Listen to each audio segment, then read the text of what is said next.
Hello friends, welcome to Ravi channel. இன்றைக்கி வீடியோவில் நம்ம என்ன பார்க்க போகிறோம்னா, பொன்னி சீரியலோட இன்றைக்கி ப்ரோமோ தான் பார்க்க போகிறோம். நம்ம சேனலில் இருக்கிற புதுசு வந்திருந்தீங்கன்னா மறக்காமல் சப்ஸ்கிரைப் பண்ணிக்கோங்க. இன்றைக்கி ப்ரோமோவில் என்ன காமிச்சிருக்காங்கன்னா, பொன்னி ட்ரெஸ் காய் போட்டிருக்க மாதிரி வந்து காமிச்சிருக்காங்க. இந்த டைமில் பார்த்தீங்கன்னா சக்தி என்ட்ரி தராரு. அவர் வந்துட்டு என்ன சொல்லிட்டு இருக்காருன்னா, இது மாதிரி பிரீத்தி கூட நான் ஆஃபீஸ் இனிமேல் போகிறதில்ல அப்படிங்கிற மாதிரி சொல்லிட்டு இருக்காங்க. அதுக்கு இவங்க என்ன சொல்கிறாங்கன்னா, நீங்கள் பிரீத்தி கூட போங்க, தனியாக போங்க ஆஃபீஸ்க்கு, இதை பற்றி நான் எதுவுமே கேட்கலையே, எதுக்கு என்கிட்ட வந்து சொல்லிட்டு இருக்கீங்க அப்படிங்கிற மாதிரி சொல்லிட்டு இவங்களோட கோவத்தை வெளிப்படுத்துகிறாங்க. உடனே பார்த்தீங்கன்னா இது மாதிரி வந்து சின்ன சின்ன விஷயத்துக்கெல்லாம் ஏன் கோவப்படுற அப்படின்னு சொல்லிட்டு சக்தி பொண்ணுக்கிட்ட கேட்டுட்டு இருக்காங்க. அதுக்கு இவங்க பொண்ணு என்ன சொல்கிறாங்கன்னா, அதையும் கேட்காம கோவப்பட்டு என்ன சொல்லிட்டு இருக்காங்கன்னா, இது மாதிரி சின்ன விஷயத்துக்கெல்லாம் எது கோவப்படணும், நான் இது மாதிரி இதை விட பெரிய விஷயத்துக்கெல்லாம் கோவப்பட்டு அதுக்கே இதாகலை, இதுக்கு ஆக போகுது அப்படிங்கிற மாதிரி சொல்லிட்டு இவங்க கொஞ்சம் கோவமாக பேசிட்டு தூரமாக வர மாதிரி வந்து காமிச்சிருக்காங்க. இவர் வந்து பக்கத்தில் வந்துட்டு என்ன சொல்லிட்டு இருக்காருன்னா, இல்லை நான் பிரீத்தி கூட இனிமேல் ஒன்றா போக மாட்டேன் அப்படிங்கிறத உங்கள்கிட்ட சொல்லணும்னு தோணுச்சு அப்படின்னு சொல்கிற மாதிரி சொன்னோன்னே, இவங்க நீங்கள் சொல்லணும்னு தோணாலும் எனக்கு கேட்க தோணலை அப்படிங்கிற மாதிரி சொல்லிட்டு கிளம்பி போகிற மாதிரி வந்து காமிச்சிருக்காங்க. இவர் சைலண்டாக இருக்காரு. என்னென்னு இருக்கிறதெல்லாம் வெயிட் பண்ணி பார்ப்போம்.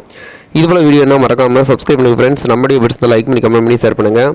சக்தியோட நிலைமை ரொம்ப மோசமாக இருக்குது. நீங்கள் என்ன நினைக்கிறீங்கன்னு மறக்காமல் கமெண்ட் பண்ணுங்கள். ஓகே.